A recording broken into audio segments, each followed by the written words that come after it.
So you're familiar with the ideas of cryptocurrencies, perhaps even the blockchain. But have you ever wondered why some assets are called coins and other are called tokens? They might well seem same on surface, but they are not. So they are far different from each other. The purpose of this video is to explain the key differences between a coin and a token and how you can distinguish between the two because there is a minute difference which could affect your portfolio in coming 2-3 years. So the second most important difference between a coin and a token is that a coin has its own native blockchain, whereas a token doesn't have its own blockchain. So a token uses some other blockchain of any other cryptocurrencies.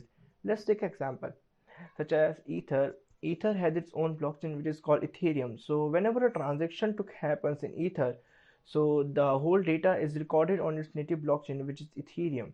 Whereas whereas on the other hand, let's take example of BAT, which is basic attention token, which is built on top of Ethereum, which means whenever a transaction or something happens in BAT, so the data is also recorded on Ethereum, not on the blockchain of BAT, because a BAT doesn't have its own blockchain. So the second difference is a coin act as a money and it could be used as a only payments and as a source of finance. So the origin of coin was from Bitcoin, and the Bitcoin was created to transfer money from one place to another. Like a man sitting in Japan can transfer the money to the man sitting in Sweden without any centralized authority. So we don't need more than 2 or 3 coins. Like the coins like XRP, which can do this process with minimal fees, is like quite great enough for overall cryptocurrencies to transfer cryptocurrencies. And the tokens are much more different than that. Actually, the tokens are the physical assets which has a proper utility and a service. So as long as utility rises, the prices of token rises. For example, BAT, Access, or SAND token. But these tokens are actually the digital assets. So the let's take example of XZ token. So XZ token, we could use it in buying for XZs in XZ game. So as long as so as long the people want to play more, they have to spend more access token.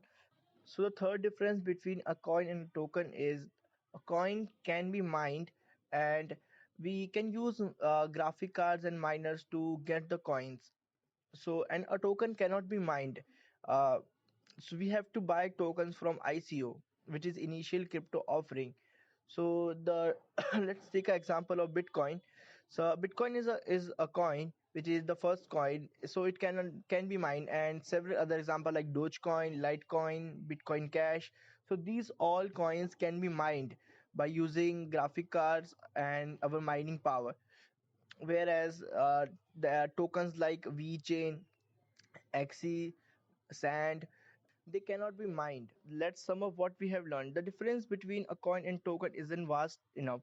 So we can understand by analogy, which is like a difference between a trader and an investor. Like all traders can be investors, but all investors cannot be traders. So the difference is like so minute between them. But when it comes to a investment point of view, I think token has more specific purpose and will never go out of demand, because as long as application has real world uses, the demand has to rise for tokens. Whereas the monetary fields such as the payments, they can be fulfilled by only one or two specific dominant pair like Bitcoin or XRP. So we won't need much coins in future, but we will specifically need much more tokens.